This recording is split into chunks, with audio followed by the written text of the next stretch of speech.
Hi everyone, my name is Sarah, and today I'm going to be explaining some of the work that our team at Element 84 is doing to work with generative AI, specifically in the realm of natural language geocoding.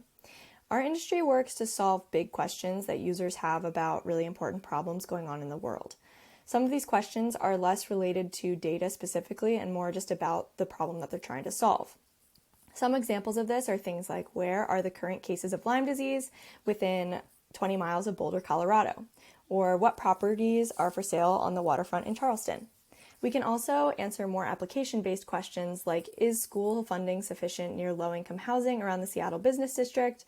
Or even work to solve things like identifying protected wetlands within 5 kilometers off the coastline of Monterey Bay, California. So the thing that all of these questions have in common is that they're all spatially oriented. That means that if we want to discover the answer to the questions, we need to be able to convert into spatial polygons with latitude and longitude. To simplify this, and to allow users to express the spatial area that they're talking about in simple language, we've developed natural language geocoding. And geocoding generally is just the ability to take an address and convert it into a latitude and a longitude on the Earth. If you've ever used Google Maps before, like in this picture, you've seen geocoding in action. When you search for something like the Museum of Contemporary Art, Google is finding that location in a database. Google Maps can then show you where it is on a map because it's able to translate the location into a latitude and a longitude. We can take this to the next level with natural language geocoding. This is because natural language geocoding is able to combine generative AI with regular geocoding to let users express spatial areas in their own words. We can demonstrate this with a few examples.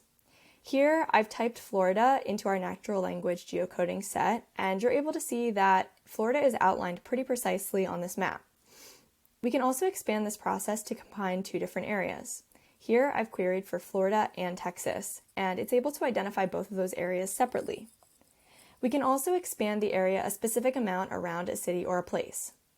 In this example, I've queried within 2 kilometers of Madrid, and you can see that everything 2 kilometers outside of the city has been outlined.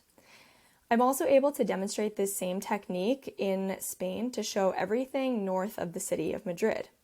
It shows everything in the country that's north of that selected city. Another exciting use case is to demonstrate specific coastlines. Here I'm able to query Maui coastlines, and you see this thin outline appear around Maui. If you're looking for something more specific and you're looking for a specific range outside of that coastline, you can do something like this, where I queried within 1 kilometer of the Maui coastline. As you can imagine, this type of technology has really exciting applications, especially when it comes to answering the big questions we discussed earlier. In this example, I'm able to show a new functionality. This is a little bit beyond just the natural language geocoding set. I'm showing here our queryable Earth system, and I'm able to query the algal blooms within 1 kilometer of Cape Cod.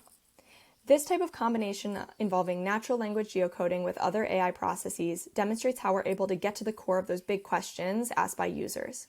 If you're interested in learning more about our work with natural language geocoding, AI, and machine learning generally, you can head over to our blog at element84.com/blog, and you can also reach out to our team directly on our website at element84.com.